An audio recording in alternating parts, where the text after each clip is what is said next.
السلام علیکم، کیسے ہیں آپ سب لوگ؟ امید ہے کہ آپ سب لوگ ٹھیک ٹھاک ہوں گے، خیریت سے ہوں گے۔ آج میں نے سوچا میں آپ لوگوں کے ساتھ 2 ایسی ٹپس شیئر کروں جس کا امپیکٹ میری اپنی لائف میں بہت زیادہ پڑا نمازوں کے اوپر، اور میں نے سوچا کہ میں آپ لوگوں کے ساتھ بھی شیئر کروں 2 ایسی باتیں جو جب مجھے پتہ چلیں، مجھے سمجھ آئیں، اس کے بعد سے میری نماز نہیں چھوٹی۔ لاسٹ میں آپ کے ساتھ ایک ایسا ورڈ شیئر کروں گی جس کو ہر وقت پڑھنے سے آپ اپنی لائف میں بہت سے چینجز دیکھیں گے۔ اس کے لیے آپ ویڈیو کو لاسٹ تک لازمی دیکھیے گا، چینل کو سبسکرائب کریے گا، لائک کریے گا اور شیئر کریے گا، اور مجھے اور کمنٹ میں لازمی بتائیے گا کہ اب نیکسٹ آپ کس ٹاپک کے اوپر بات کرنا چاہتے ہیں۔ جب بھی سستی ہوتی ہے مجھے نماز میں، دین آئی ریممبرڈ اباؤٹ ابلیس۔ اس نے صرف ایک سجدے سے انکار کیا تھا جس کا اسے اللہ نے حکم دیا تھا کہ آدم علیہ السلام کو سجدہ کرو، اور اس نے اپنی ایروگنس اور غرور کی وجہ سے ہی بیکم شیطان، اس نے انکار کر دیا۔ شیطان یعنی وہ جس پہ اللہ کی لعنت ہو۔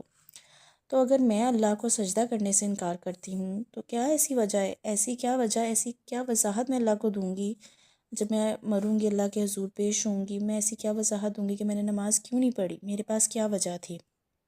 ابلیس نے ایک مخلوق کو سجدہ کرنے سے انکار کیا تھا، اور میں تمام مخلوق کے مالک کو سجدہ کرنے سے انکار کر رہی ہوں۔ میرے پاس صرف یہی وجہ ہے؟ میں آج کل دیکھیں ہم کتنے ہی لوگ ہیں، کبھی کسی کے پاس کام کی وجہ ہے، کبھی کسی کے پاس وقت نہیں ہوتا نماز پڑھنے کے لیے، اور کبھی کام کرتے کرتے انسان اتنا مگن ہو جاتا ہے کام میں اور پتہ ہی نہیں ہوتا کہ نماز کا وقت کب نکل جاتا ہے۔ میں سوچتی ہوں میں خود کو کیسے اجازت دے سکتی ہوں؟ شیطان سے بھی زیادہ برا کام کرنے والی میں ہوں کہ میں اللہ کو جو تمام مخلوق کا مالک ہے اس کو میں انکار کر رہی ہوں، میں اس کے آگے سجدہ نہیں کر رہی، نماز سے میں انکار کر رہی ہوں۔ پھر دوسری بات میرے دل میں ایک یہ بھی آتی ہے، یہ جو دل میں شیطان ہمارے دل میں بیٹھا ہوا ہے، یہ بھی تو ہمارے دل میں وسوسہ ڈالتا ہے نا۔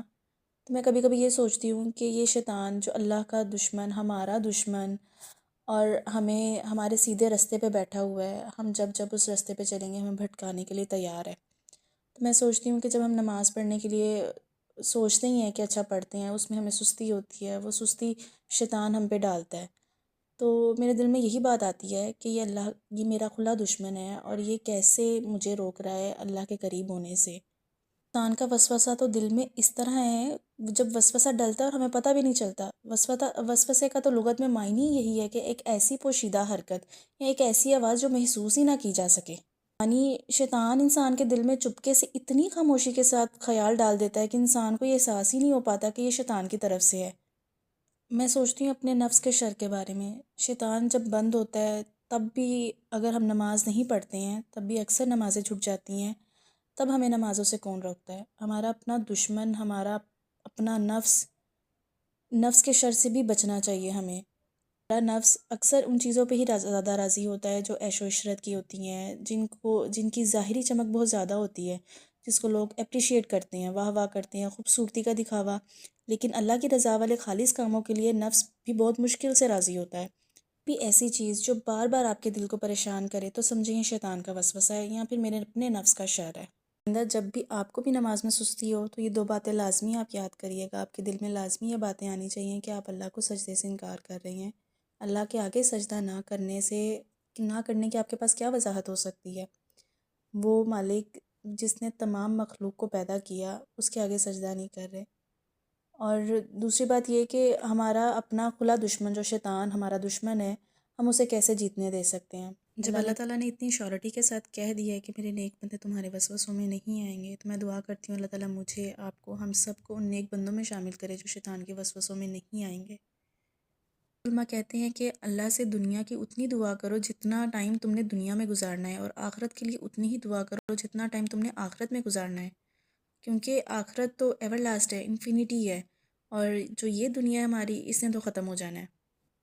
میری دعا ہے کہ اللہ تعالیٰ آپ کو اور مجھے، ہم سب کو اللہ تعالیٰ نماز کا پابند بنائے، ہماری اولادوں کو اللہ تعالیٰ نماز کے راستے پہ گامزن کرے، نیکی کی ہدایت دے، کیونکہ ہدایت ایک ایسی چیز ہے جو جب تک ہم خود نہیں مانگیں گے ہمیں نہیں ملے گی۔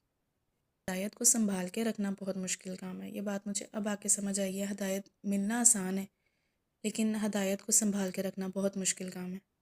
میں آپ سے ایک تسبیح شیئر کروں گی، استغفار کی تسبیح آپ لازمی کیا کریں دن میں صبح کے وقت اور ایک دفعہ رات کو سونے سے پہلے، اور ہو سکے تو کام کرتے ہوئے، چلتے پھرتے، کچھ بھی کرتے ہوئے استغفار لازمی پڑھیں۔ اس کو پابندی کے ساتھ پڑھنے سے لائف میں بہت زیادہ چینجز آتے ہیں۔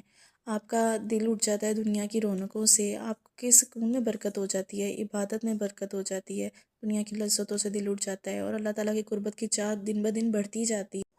ملتے ہیں نیکسٹ ویڈیو میں، تب تک کے لیے اللہ حافظ، اپنی دعا میں یاد رکھیے گا۔